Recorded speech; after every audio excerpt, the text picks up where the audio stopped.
नमस्कार बंधुगण। आज आम बुलीजा चिलिकार भयंकर और रहस्यमय द्वीप राजहंस द्वीप। संज नई आसुए आउ चिलिकार नील जलराशि को दुई भाग करी माड़ी चली थाए आम डंगाटी। पश्चिम आकाशरू लाल रंग धारण करी बुड़ीबा को बसी थाए सूर्य।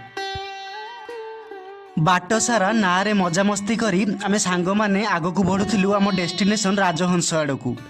सातपड़ारू राजहंस जीवा बाटरे किछि इरावाड़ी डॉल्फिन मध्य आम दृष्टिगोचर होइतिला।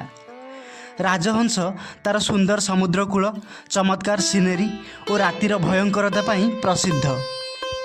आम गाँव कालीजाई सातपड़ा दे राजहंस द्वीपर आम नाटी लागिला बेलू मुह मुह अंधार हो सारी थाए। चिलिका भितरे 200 रु अधिका छोट बड़ द्वीप रही। हेले निर्जन राजहंस द्वीप आमर प्रथम पसंद, कारण द्वीपटी राति समय भारी भयंकर लगे। आउ से भयर वातावरण भितर ही तो मजा थाए। किछि समय पर टर्च लाइट और जालटे धरी से राति आमे बाहरिलु माछ धरिबा पई। कूलरे असंख्य चिंगुड़ी माछ आउ कंकड़ा आमे सेथिरु जहा धरिलु अल्प किछि धरिथिलु। कि मजादार थिला से अनुभूति।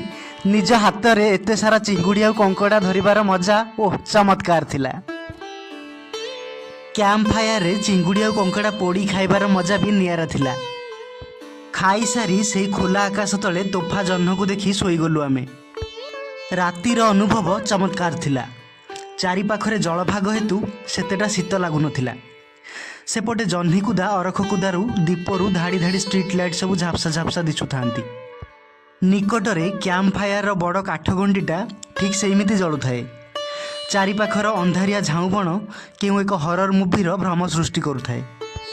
सकाळ हेला।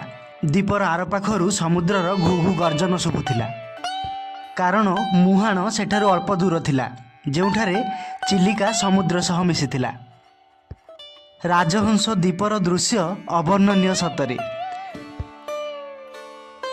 सतरे रातिर चिलिका केते चित्ताकर्षक होइथाए। कौनसी द्वीपरे रातिटे न रहिले भलरे अनुभव करि हुएनी। आमे प्रतिवर्ष चिलिकारे राति रहणी करू। आउ से राति मानकर अनुभूति आम मनर कानभास उपरे आंकी हो जाए। समस्ते द्वीपर आरपाख समुद्र को गाधेबा पई पळैथिले। मु भी धाई गली से दिग को। सेठारे पहुँचला बेले जो दृश्य देखिली आकर्षणीय। एपाखरे चिलिका और आर पाखरे समुद्र थाई मोटामोटी द्वीपटी रहस्यमय थिला।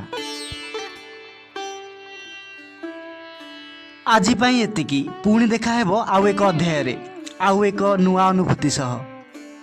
सेते बेला पर्यंत विदाय दियंतु। नमस्कार।